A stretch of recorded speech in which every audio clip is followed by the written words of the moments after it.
Kinanti, kamu lagi ngapain? Oh, cuma lagi ngerjain tugas sih sambil minum kopi.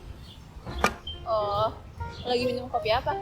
Oh, tadi habis bikin kopi saset aja sih di kosan. Ah, ini mah air gula rasa kopi doang, bukan kopi. Hah? Emang iya? Emang kopi benernya kayak gimana sih? Yaudah, sini deh aku tunjukin kopi yang bener-bener kopi itu gimana.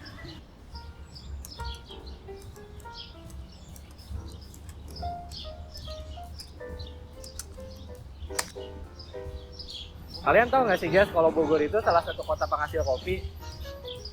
Hah? Serius? Bukannya Bogor cuma penghasil teh doang? Nah, enggak guys. Jadi di Bogor itu bukan cuma ada perkebunan teh, tapi ada juga perkebunan kopi. Nah, tempatnya itu ada di Kampung Cibulao, Kecamatan Cisarua, Kabupaten Bogor. Nama saya Kiryono, yang biasa dipanggil Yono. Saya kebetulan kalau di kelompok tani diketuakan oleh ketua kelompok tani Cibulau Hijau.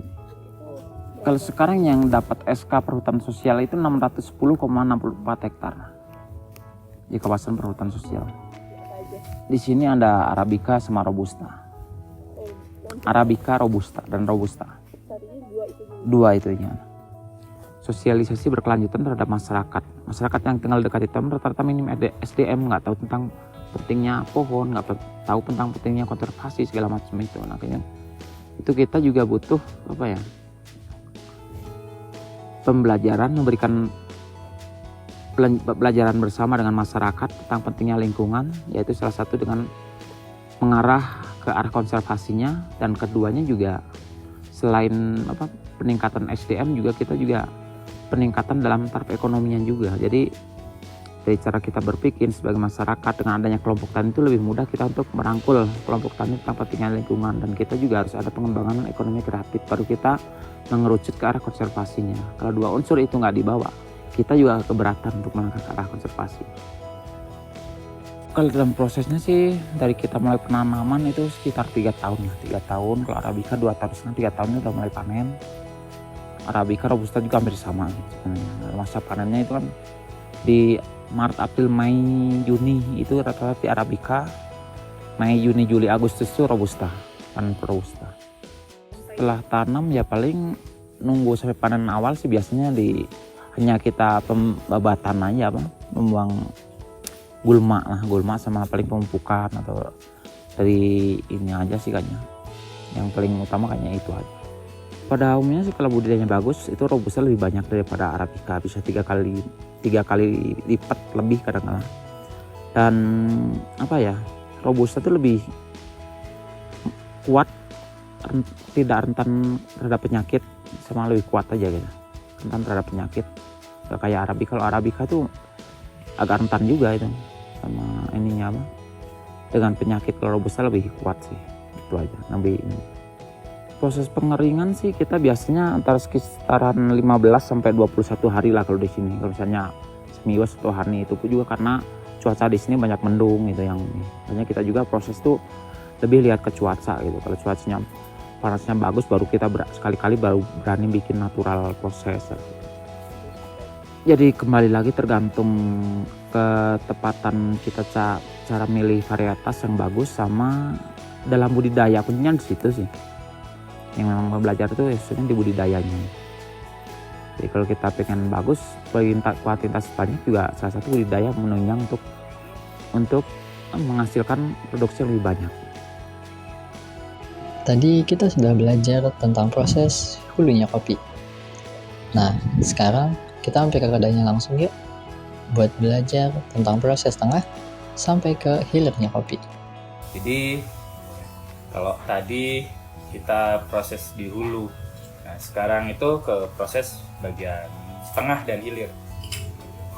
Tengah adalah bagian penyangraian kopi dari biji mentah sampai ke biji matang, atau ini namanya roasted bean atau roast bean. Melalui proses sangrai atau roasting dengan suhu tertentu, dengan metode tertentu yang saya terapkan. Jadi setelah pasca panen, proses pengeringan, penjemuran, sortasi biji green bean, lanjut ke roasting sampai hingga roasted. Itu membutuhkan waktu kurang lebih sekitar 2 bulan sampai ke si ini, dan setelah ini baru kita ke penyeduhan. Penyeduhan itu macam-macam di manual brew-nya. Bestsellernya kalau ada yang di kita itu ada V60, ada yang lainnya juga, dan espresso base, ada cappuccino, latte, flat white dan sebagainya di menu kopinya. Nah, dalam proses ini memang membutuhkan waktu yang panjang dan proses tahapnya semuanya berdasarkan SOP dan ada rumus-rumus tertentu yang memang harus diterapkan. Dan dengan perjalanan waktu yang panjang, kami mempelajari kopi Cibulao khususnya, itu karakternya memang unik dan macam-macam, jadi nggak bisa disamaratakan dengan kopi-kopi di daerah-daerah lain.